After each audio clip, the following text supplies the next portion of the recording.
ఆయన బాధ్యత. ప్రధాన ప్రతిపక్షంగా లేదా మాజీ ముఖ్యమంత్రిగా ఒక ప్రతిపక్ష పార్టీకి అధ్యక్షుడిగా ఆయన నచ్చిన లేదా ఆయన ఎంపిక చేసుకున్న ప్రజా సమస్యలపై ఆయన వెళ్ళాడు. ఒకే రోజు వెళ్ళాడు కాబట్టి కాంట్రవర్షియల్ అనిపించవచ్చు, కానీ బట్ ఎవరి బాధ్యతలు వాళ్ళు నిర్వర్తిస్తున్నారు. ఎవరిది కరెక్ట్ ఎవరిది అనేది ప్రజలు నిర్ణయించుకుంటారు. మొట్టమొదటి అంశం. రెండో అంశం, ఇప్పుడు విశాఖ స్టీల్ ప్లాంట్ నుంచి స్టార్ట్ చేశారు. Visakha steel plant and medical college విషయం. విశాఖ స్టీల్ ప్లాంట్కి సంబంధించి ఎవరు అర్హత ఎంత అనేదని ఒక ముక్కలో మనం మాట్లాడుకోవచ్చు. అర్హతల కన్నా బాధ్యత ఏంటది. ఇప్పుడు తెలుగుదేశం ప్రతినిధి ఉన్నారు, జనసేన ప్రతినిధి ఉన్నారు. నేను మీకు వినిపిస్తానంటే, ప్రధానమంత్రి 2 ప్రభుత్వాలు ఉన్నప్పుడు విశాఖపట్నం వచ్చాడు. అవును, నరేంద్ర మోదీ ఒకే ప్రధానమంత్రి. ఆ ప్రధానమంత్రి సమక్షంలో జగన్ ఏం మాట్లాడాడు నేను వీడియో వినిపిస్తా. ప్లీజ్. చంద్రబాబు నాయుడు గారు, పవన్ కళ్యాణ్ గారు అదే విశాఖపట్నంలో ప్రధానమంత్రి ఉన్న సభలు ఏం మాట్లాడారు వాళ్ళు చెప్పొచ్చు. ఇంతకన్నా బెటర్గా ఏమైనా మాట్లాడారు. దాన్ని బట్టి వింటారా? ప్లీజ్ అండి. అలా మీరు చూపించే ఆ పెద్ద మనసును, మీరు చేసే ఆ మంచిని కూడా గుర్తు పెట్టుకుంటారు అని మరోసారి తెలియజేస్తున్నాను. సార్, ఈ రాష్ట్ర ప్రజలందరి తరఫున రాష్ట్ర అభివృద్ధి దృష్ట్యా, రాష్ట్ర శ్రేయస్సు దృష్ట్యా ఇవాళ కానివ్వండి, ఇంతకు ముందు పలు సందర్భాలలో కానివ్వండి, విభజన సంబంధించిన హామీల దగ్గర నుంచి, పోలవరం నుంచి ప్రత్యేక హోదా వరకు, విశాఖపట్నం స్టీల్ ప్లాంట్ నుంచి రైల్వే జోన్ వరకు, ఇలా పలు అంశాల మీద పలు సందర్భాలలో మీకు చేసిన పలు విజ్ఞప్తులు మీరు సానుకూలంగా పరిగణలోకి తీసుకుని పెద్ద మనసుతో వాటినన్నింటినీ కూడా పరిష్కరించాలని మనసారా. ఇది ప్రధానమంత్రి నరేంద్ర మోడీ గారి సమక్షంలో జగన్ గారు చెప్పిన మాట. అదే ప్రధానమంత్రి గారు సమక్షంలో మన ముఖ్యమంత్రి గారు ఏం మాట్లాడారంటే, నాకున్న అవగాహన మేరకు విశాఖ స్టీల్ ప్లాంట్ విషయం పక్కన పెట్టి ఇంకొక ఈ స్టీల్ ప్లాంట్ ప్రైవేట్ రంగంలో రాబోతా ఉంది. అది మెట్టల్ పరిశ్రమ రాబోతుంది సార్, దానికి సహకరించాలని చెప్పాడు. ఆన్ రికార్డు ఉంది. అంటే విశాఖ స్టీల్ మళ్ళీ ఇప్పుడు ప్రధానమంత్రి ఎవరిని ప్రశ్నించినట్టు? ఇంకా ఇంతకన్నా బెటర్ గా ప్రశ్నించుంటే వాళ్ళు చెప్పొచ్చు. రెండో విషయం, తెలుగుదేశం అధికార ప్రతినిధి అన్నట్టు ప్రైవేటీకరణ 1/3 అయిపోయింది, ఇంకా ప్రైవేటీకరణ ఆగలేదు అంటున్నారు. ప్రైవేటీకరణ 1/3 అయిపోయింది. రెండో అంశం, ఈరోజు తెలుగుదేశం ప్రతినిధి అన్నట్టే చంద్రబాబు గారు, పవన్ కళ్యాణ్ గారు ఎందుకు అనవసరంగా ఆందోళన చేస్తారు, భయపడద్దండి, ఎవరు మాట వినొద్దండి, ప్రైవేటీకరణ ఆగిపోతుంది, మీరేం భయపడద్దండి, కేంద్రంతో ఒక మాట అనేసి వెళ్ళిపోతారు కదా, సమస్య పరిష్కారం అయిపోతుంది కదా. పైపించి పవన్ కళ్యాణ్ గారు విస్పష్టంగా మనం ప్రకటన చేశారు, మన వీధుల్లో కూర్చొని మాట్లాడడం కాదు, అమిత్ షా గారు లేవనెత్తే అంశాలకు సమాధానం మన దగ్గర లేదు అన్నాడు. కాబట్టి ఆ పాత రికార్డు చూడండి. ఇది విశాఖ స్టీల్ ప్లాంట్ కి సంబంధించి వాళ్ళు చాలా ప్రశ్నలు వేస్తున్నారు, దేశవ్యాప్తంగా ఇది పాలసీ డెసిషన్, మన దగ్గర ప్రశ్నలకు సమాధానం లేదు అన్నారు.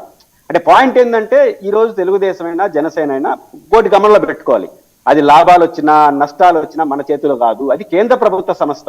లాభానికి కేంద్రమే బాధ్యత, నష్టానికి కేంద్రం బాధ్యత. మనం ఏదైనా డిమాండ్ చేసే వాళ్ళం మాత్రమే. కాబట్టి ఈ రోజు ప్రైవేటీకరణ మనం ఏం కోరుకుంటున్నాం, వద్దనుకుంటున్నామా కావాలనుకుంటున్నాం? మన ఇద్దరు అనుకునేవాడు కాకపోవచ్చు కొన్ని సందర్భాలు, ఎందుకంటే ఇది కేంద్ర ప్రభుత్వ సంస్థ. రాష్ట్ర ప్రభుత్వ సంస్థ ప్రైవేటీకరించాలంటే కేంద్రం ఆదేశించలేదు, మీరు ఆపండి అని.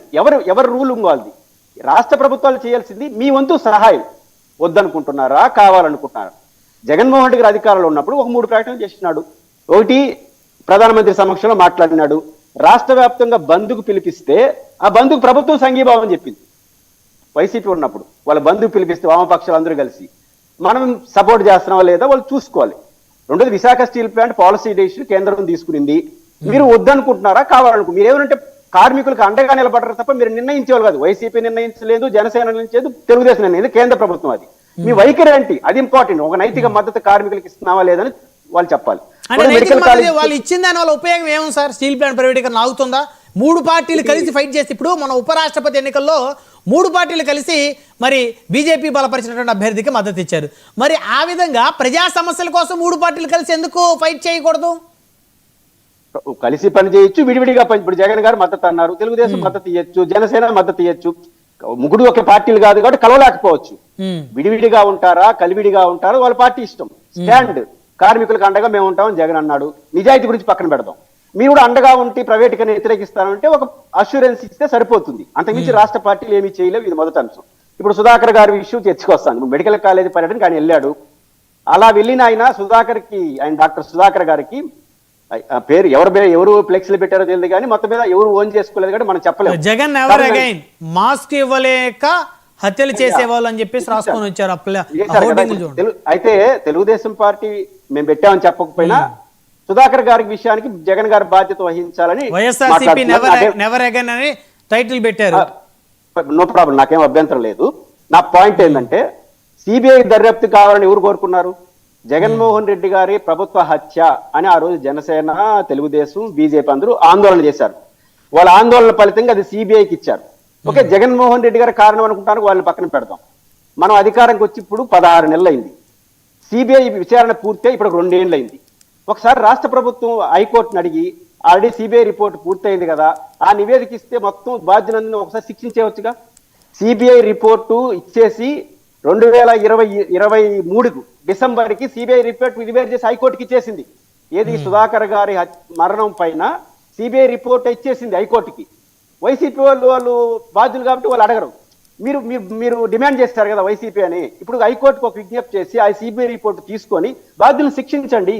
జగన్ గారే అంటున్నారు శిక్షించండి, 16 నెలలు అయింది కదా, ఎందుకు అడగలేకపోతున్నారు? సిబిఐ రిపోర్ట్ పూర్తయింది, బాధ్యులు ఎవరో వాళ్ళు తేల్చేసినారు, చెప్పచ్చు కదా. ఇది తెలియాల్సిన అవసరం. రెండోది మెడికల్ కాలేజీ విషయం వరకు ఈరోజు గాది వెంకటేశ్వర గారు మాట్లాడిన దాంట్లో నేను సానుకూలంగా చూస్తాను. ఆ చర్చే తెలుగుదేశం చేస్తుంటే ఇంత జరుగుండదు. ఇప్పుడు గాది వెంకటేశ్వర పీపీ అంటే తప్పేంటాయా, అంతకన్నా మెరుగ్గా చేస్తా ఉంటున్నారు. అది ఒక పాలసీ. పీపీఏ పాలసీలో మేము మెరుగ్గా చేస్తాం జగన్ గారికి అన్నారు. అది కరెక్టా తప్ప, దట్ ఈస్ డిఫరెంట్ ఇష్యూ. కానీ తెలుగుదేశం ఈ స్టాండ్ తీసుకోలేదు. మొదట మీకు అసలు ఒక కాలేజీ కట్టలేదు, ఆ తర్వాత ఇక్కడ కాలేజీ లేదు, ఇక్కడ జియో యాడ్ ఉంది, ఎవరు పర్మిషన్ తీసుకున్నారు, కట్టిన కాలేజీని మేము కట్టాము. ఈ చర్చ రావడం వల్ల దీనికి ఎక్కువ హైప్ వచ్చింది. జగన్ గారు ఆ కాలేజీ పోయినాడు. ముఖ్యమంత్రి గారు అన్నట్టున్నారు కదండి, మామూలుగా అంటే భూములు సమీకరించి మాత్రాన నిర్మాణాలు పూర్తి చేసినట్టు కాదనేది అన్నారు. ఇప్పుడు జగన్ గారు ముఖ్యమంత్రిగా ఉన్న 5 మెడికల్ కాలేజీలు పూర్తయినాయి, 2వ సంవత్సరం చదువుకుంటున్నారు. 3 మెడికల్ కాలేజీలు రెడీగా ఉన్నాయి, సగం మెడికల్ కాలేజీలు పూర్తయినాయి. నేను తిరుపతిలో ఉంటాను. ఐఐటిని 5 సంవత్సరాల క్రితం రాష్ట్రానికి కేంద్ర ప్రభుత్వం ఇచ్చింది తెలుగుదేశం ఉన్నప్పుడే. ఇస్తే 5 సంవత్సరాలు ప్రైవేట్ ఇంజనీరింగ్ కాలేజీలో దాన్ని చదువులు నడిపారు. అంటే మాకు పూర్తయిన తర్వాత మీరు రండి అంటే ఆ కాలేజ్ వచ్చి తెలుగుదేశం ఇచ్చిందని చెప్పేది. IISER Indian institute of science and technology తిరుపతిలో 2 ఉన్నాయి నేషనల్ ఇన్స్టిట్యూషన్స్. ఆ 5 ఏళ్ళు ప్రైవేట్ కాలేజీలో పెట్టారు. మన కాలేజీ పర్మిషన్ రావడం చాలా ఇంపార్టెంట్. బుద్ధి పుట్టినప్పుడు రాదు. ఇప్పుడు మెడికల్ కాలేజీలో పర్మిషన్ వచ్చింది, అవసరం ప్రైవేట్ మనం స్టార్ట్ చేస్తాము, 50 సీట్లు ఇస్తారు, మళ్ళీ 150 సీట్లు ఇస్తారు. మీ వైఖరి పీపీఏనా ప్రభుత్వ అజమాయిషీ కారణం వైసీపీ అంటా ఉంది. వద్దండి, మీ ప్రభుత్వ అజమాయిషీ లేదు, పీపీఏ కూడా బ్రహ్మాండంగా నడుపుతుంది, అదే స్టాండ్ లో ఉండండి. కనీసం వీళ్ళైనా సమర్థం. కానీ మీరు ఫస్ట్ రకరకాల స్టాండ్లు తీసుకొని ఈరోజు ఎక్కువ డబ్బు అని అంటున్నారు. నేనైతే వ్యక్తిగతంగా పీపీఏ అంటే గాది వెంకటేశ్వరరావు గారు ప్రైవేట్ కాదంటున్నాడు. ఈ భారతదేశంలో వారు లాయర్ గా పనిచేసిన అనుభవం కూడా ఉంది కాబట్టి పీపీఏకి ఇచ్చిన ఏ ఇన్స్టిట్యూట్ అయినా ప్రైవేట్ కాకుండా ప్రభుత్వంలో ఒకటి చెప్పండి. ఈ దేశంలో, రాష్ట్రం గురించి మాట్లాడలేదు, ఈ దేశంలో పీపీఏ పద్ధతిలో ఇచ్చిన ఏ ఇన్స్టిట్యూట్ అయినా అది అల్టిమేట్ గా ప్రైవేటీకరణ అయిందా? పబ్లిక్ సెక్టర్ లో ఉంది. ఒక్క ఇన్స్టిట్యూట్ చూపించండి ఈ దేశంలో. ఖచ్చితంగా పీపీఏ అంటేనే ప్రైవేటీకరణకు ప్రారంభ దశ. మీ వైఖరి ప్రైవేట్ రంగంలో ఉండాలని మీ కోరికను, మీ డిమాండ్, మీ వైఖరిని నేను దబ్బట్టట. మీ పాలసీ అది, ఇంకోరు పాలసీ అది, అదే డిబేటబుల్. బట్ పీపీఏ అంటే ప్రైవేటీకరణ కాదనేది మాత్రం అన్యాయం. పీపీఏ అంటే ప్రైవేటీకరణకు పునాది.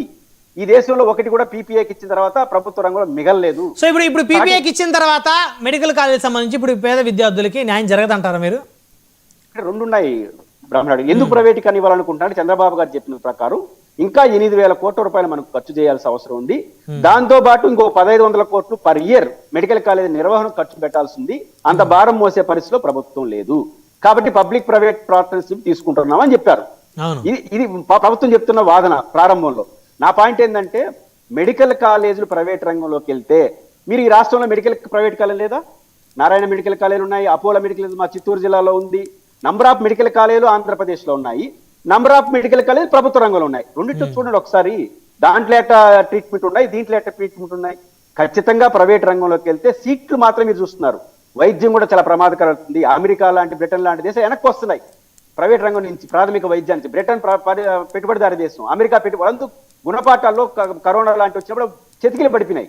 కాబట్టి ప్రభుత్వ రంగంలో ప్రాథమిక విద్య, ప్రాథమిక వైద్యం, మెడికల్ కాలేజీలు ఉండి తీరాలనేది ప్రపంచ అనుభవం. సరే, మీరు దానికి బెటర్గా చేస్తామంటే చేసి చూడండి.